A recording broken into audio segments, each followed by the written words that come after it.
Hey, everybody, and welcome back for another deep dive. Yeah. Today, we're taking a look at something that's pretty relevant for a lot of people, I think. Yeah, especially in our world. Especially, yeah, in the higher ed world, for Hmm. sure.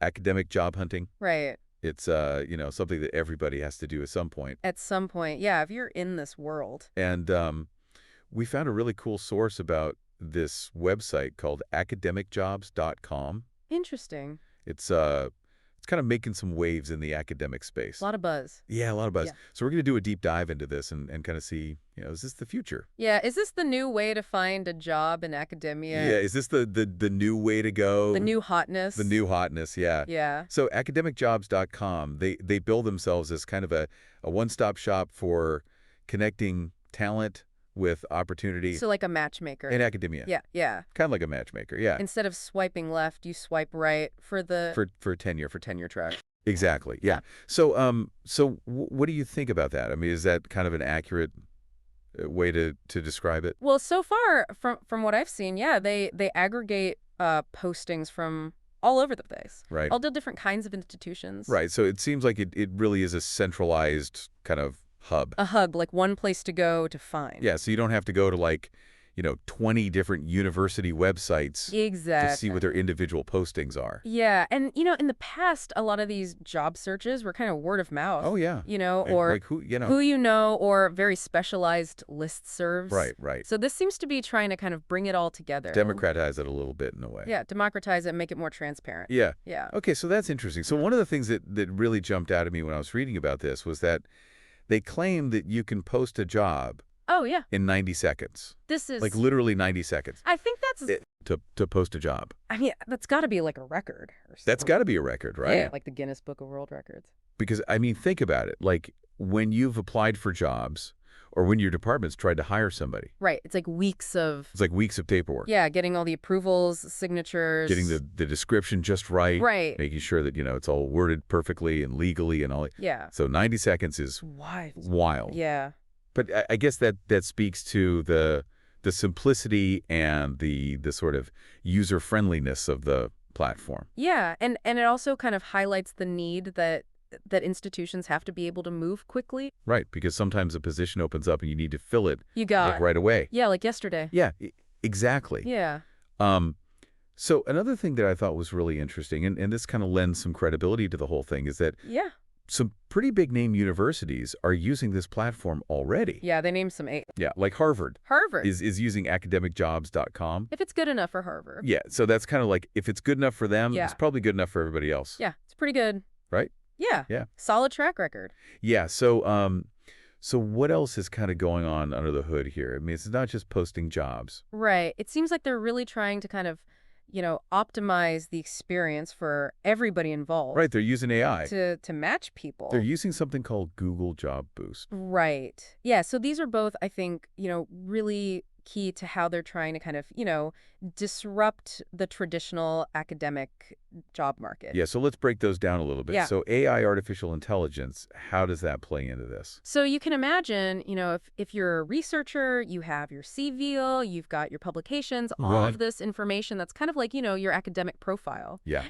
And AI can analyze that and say, okay, this person is an expert in, 17th century French literature. Right, or whatever it might be. Exactly. And then it can match that up with institutions that are looking for somebody with that very specific expertise. So it's not just like a keyword search. Right. It's actually more sophisticated. looking at the content of your work. Right, and kind of understanding And trying to make a nuance, a real connection there. a real match. Okay. So that's the AI part.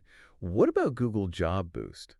What is that all about? So that seems to be more about like visibility. Okay. So you know how when you do a Google search, certain things pop up at the top? Right. So they're using some tools to make sure that these job postings are like right there at the top. So that they're not getting buried. Yeah, so they're not getting buried. So more people are seeing them. So it's kind of like SEO for academic jobs. Yeah, exactly. Yeah. Yeah.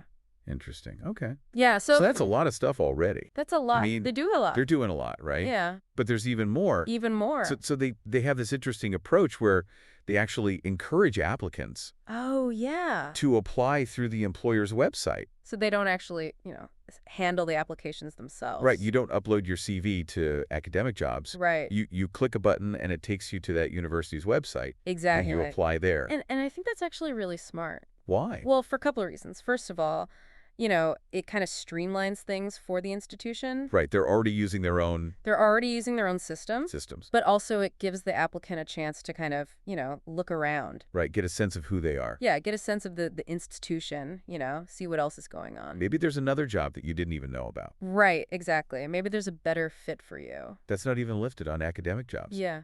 Because it's like an internal-only thing or something? Right, exactly. Yeah. So it's kind of a win-win. Interesting. Okay, so they've got this whole kind of ecosystem going on. Yeah, a whole ecosystem. But what about people who aren't even looking for a job? Right, good question.